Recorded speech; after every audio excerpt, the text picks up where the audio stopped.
आज का पवित्र बाइबल पाठ दूसरा इतिहास के पुस्तक अध्याय 35। फसह का पर्व मनाया जाना।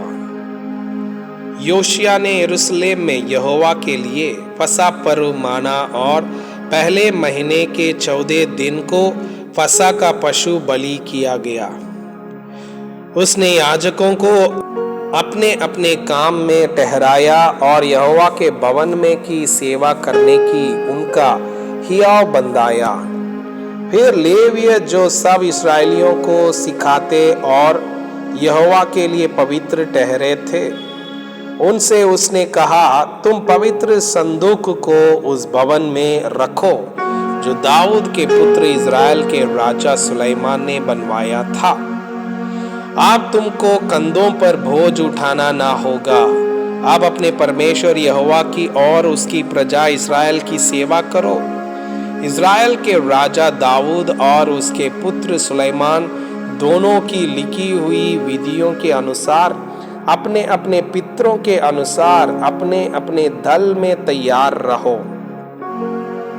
तुम्हारे भाई लोगों के पितरों के घरानों के भागों के अनुसार पवित्र स्थान में खड़े रहो, अर्थात उनके एक भाग के लिए लेवियों के एक एक पितर के घराना का एक भाग हो। फसह के पशुओं को बलि करो और अपने अपने को पवित्र करके अपने भाइयों के लिए तैयारी करो कि वे यहोवा के उस वचन के अनुसार कर सके जो उसने मूसा के द्वारा कहा था। फिर योशिया ने सब लोगों को जो वहां उपस्थित थे 30,000 भेड़ों और बकरियों के बच्चे और 3,000 बैल दिए थे। ये सब फसह के बलिदानों के लिए राजा की सम्मति में से दिए गए थे। उसके हाकिमों ने प्रजा के लोगों, याजकों और लेवियों को स्वच्छ बलियों के लिए पशु दिए और हिल्किय्याह, जकरिया और यहीएल नामक परमेश्वर के भवन के प्रधानों ने याजकों को 2,400 भेड़ बकरियां और 300 बैल फसह के बलिदानों के लिए दिया। खोनाया ने और शमया और नतनेल जो उसके भाई थे और हसबया, येल और योजाबाद नामक लेवियों के प्रधानों ने लेवियों को 5,000 भेड़ बकरियां और 500 बैल फसह के बलिदानों के लिए दिए। इस प्रकार उपासना की तैयारी हो गई और राजा की आज्ञा के अनुसार याजक अपने अपने स्थान पर और लेवीय अपने अपने दल में खड़े हुए। तब फसह के पशु बलि किए गए और याजक बलि करने वालों के हाथ से लहू को लेकर छिड़क देते और लेवीय उनकी खाल उतारते गए। तब उन्होंने होम बलि के पशु इसलिए अलग किए कि उन्हें लोगों के पितरों के घरानों के भागों के अनुसार दे, कि वे उन्हें यहोवा के लिए चढ़वा दे, जैसा कि मूसा की पुस्तक में लिखा है। और बैलों को भी उन्होंने वैसा ही किया। तब उन्होंने फसह के पशुओं का मांस विधि के अनुसार आग में भेजा और पवित्र वस्तुएं, हंडियां और हंडों और थालियों में सीजा कर पूर्ति से लोगों को पहुंचा दिया। तब उन्होंने अपने लिए और याजकों के लिए तैयारी की, क्योंकि हारून की संतान के याजक होम बलि के पशु और चर्बी रात तक चढ़ाते रहे। इस कारण लेवियों ने अपने लिए और हारून की संतान के याजकों के लिए तैयारी की। हासब के वंश के गवैये दाऊद, आसाप, हेमान और राजा के दर्शी यदुतून की आज्ञा के अनुसार अपने अपने स्थान पर रहे और द्वारपाल एक एक फाटक पर रहे। उन्हें अपना अपना काम छोड़ना ना पड़ा, क्योंकि उनके भाई लेवियों ने उनके लिए तैयारी की। यो उसी दिन राजा योशिया की आज्ञा के अनुसार फसह मनाने और यहोवा की वेदी पर होम बलि चढ़ाने के लिए यहोवा की सारी उपासना की तैयारी की गई। जो इस्राएली वहां उपस्थित थे उन्होंने फसह को उसी समय और अख़मीरी रोटी के पर्व को 7 दिन तक माना।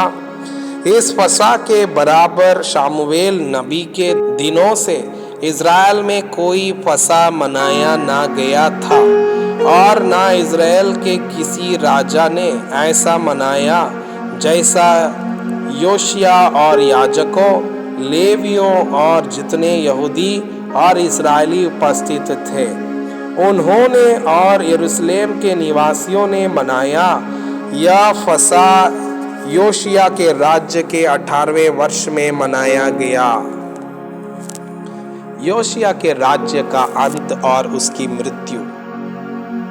इसके बाद जब योशिया भवन को तैयार कर चुका तब मिस्र के राजा नको ने परात के पास के ककरमीश नगर से लड़ने को चढ़ाई की और योशिया उसका सामना करने को गया, परंतु उसने उसके पास दूतों से कहला भेजा, हे यहूदा के राजा, मेरा तुझसे क्या काम? आज मैं तुझ पर नहीं उसी खुल पर चढ़ाई कर रहा हूँ जिसके साथ मैं युद्ध करता हूँ। फिर परमेश्वर ने मुझसे पूर्ति करने को कहा है, इसलिए परमेश्वर जो मेरे संग है उससे अलग रख, कहीं ऐसा ना हो कि वो तुझे नष्ट करे। परंतु योशिया ने उससे मुंह न मोड़ा, वरन उससे लड़ने के लिए वेश बदला और नको के उन वचनों को ना माना जो उसके परमेश्वर की ओर से कहे थे, और मगिदों की तराई में उससे युद्ध करने को गया। तब धनुर्धारियों ने राजा योशिया की ओर तीर छोड़े और राजा ने अपने सेवकों से कहा, मैं बहुत घायल हो गया हूँ, इसलिए मुझे यहाँ से ले चलो। तब उसके सेवकों ने उसको रथ पर से उतार कर उसके दूसरे रथ पर चढ़ाया और यरूशलेम ले गए। वहां वो मर गया और उसके पुरखाओं के कब्रिस्तान में उसको मिट्टी दी गई। यहूदियों और यरूशलेमियों ने योशिया के लिए विलाप किया। यिर्मयाह ने योशिया के लिए विलाप का गीत बनाया और सब गाने वाले और गाने वालियों अपने विलाप के गीतों में योशिया की चर्चा आज तक करती है। इनका गाना इज़राइल में एक विधि के तुल्य ठहराया गया है और ये बातें विलाप गीतों में लिखी हुई है।